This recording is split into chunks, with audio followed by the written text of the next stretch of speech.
My name is Melanie Levenberg from Dance Play, and I'm here today to teach you how you as a teacher can take a song, a top 40 song that students love, and break it down into different sections, add movements that develop fundamental movement skills, and create for yourself a playful song with playful choreography. So the song we're going to use today is The Greatest by Sia, and you'll see in the example that we have broken it down already into 3 sections. So I've just color-coded it according to each section of the song. The verse is in pink. You'll see that I've identified move number 1.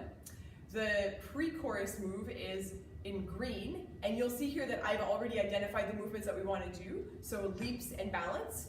And then the third section is the chorus, and so that's in blue, and you'll see there that I've identified a sequence or a chorus combo. And so we have an opportunity here as teachers to invite students to create the movements, and they're contributing to the choreography, and we'll then use that choreography as part of the song. Or what you can do as a teacher is prepare this choreography according to a purpose that you want to, or a skill that you want to develop with your students in a particular unit, or as a warm-up to whatever activities that you're doing. So this template can be used either to co-create with students or just as a template for you to use on the back end as you prepare your classes or your warm-ups, how you're using dance in your phys ed units. So what we're doing with the move number 1, you can do this with students or just yourself. You're looking at a movement that can be moved through the space. So movement number 1 in pink, we want students to be working on their locomotor patterns. So anything that you're choosing here is a locomotor pattern, and you can connect it with a pathway. With younger students, I don't focus so much on the pathways, I just focus on the movement. So for example, skipping. And as the students progress in the grades, so about grade 3, 4, 5, I can start adding different pathways. So skipping in a straight line, skipping in a zigzag, skipping backwards, skipping forwards. So combining both the locomotor movement and the pathway. And so that movement would be done at all of the verses in all of the pink sections. Now the pre-chorus move, like I've explained before, is a movement that I have chosen, and I'm contributing it already. I have a purpose behind it. So I want to be working on leaping and balancing. So leaping is moving from one leg to the other, and balancing. So we're going to leap and then we're going to hold in a balance, leap and then hold in a balance as we prepare ourselves for the combo.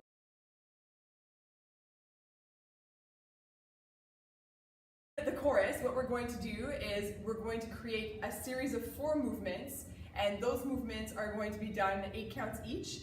And we're going to repeat that chorus combo throughout the song. So these 4 movements can be created from an idea related to an element of dance. So for example, the energy burst or the energy melt. It can be related to an element of dance related to space, like high, middle, or low.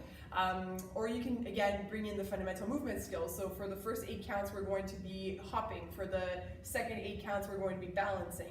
So there's 4 different sections, and each section is focusing on one element of dance or one fundamental movement skills. And each section is for 8 counts, making together a phrase of 32.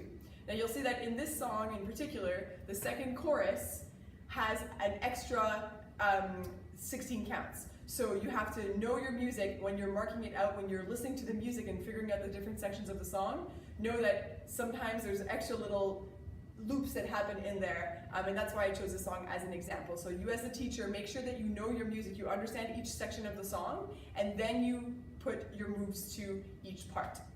So this is a breakdown of the song as an example of what you can create with your students. This is just a sample, an example of what you can do. So for move number 1, I'm choosing a locomotor pattern, which is going to be a skipping, and I'm going to combine it with a pathway, which is zigzags. So it's going to be skipping in a zigzag pathway, and that we're going to repeat every time there is a verse and even in the bridge of the song. So all of the pink sections in that template that I've sent to you.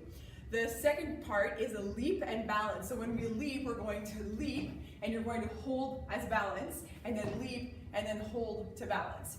So we have a purpose behind it. It's not just the leaps, we want to actually focus on that balancing. That's why we extend the time that we're doing that activity so that the students can actually develop the skills for it. They can practice it, they can start to master it. So there's repetition.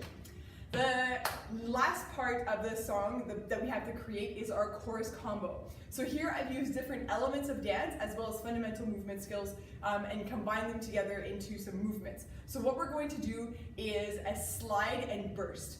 So don't worry too much about going this way and the left foot and right foot. Focus more on the idea of the movement. Can they represent a slide? Can they represent a burst? Can they show level high, middle, and low as they're doing those movements? So that's the whole idea of the playful experience. We take away the rule that it has to be on a specific foot in the first moments of learning dance, in their first experiences with dance, whether that's your warm-up in your class or whether that's how you're teaching your dance unit. Okay, so our chorus combo is going to be a slide and burst. So it goes slide and burst, slide and burst.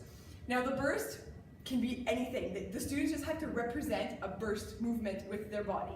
So it can be hands up, hands to the side. Give them the option of representing burst however they'd like. So we're going to do 4, slide and burst, slide and burst.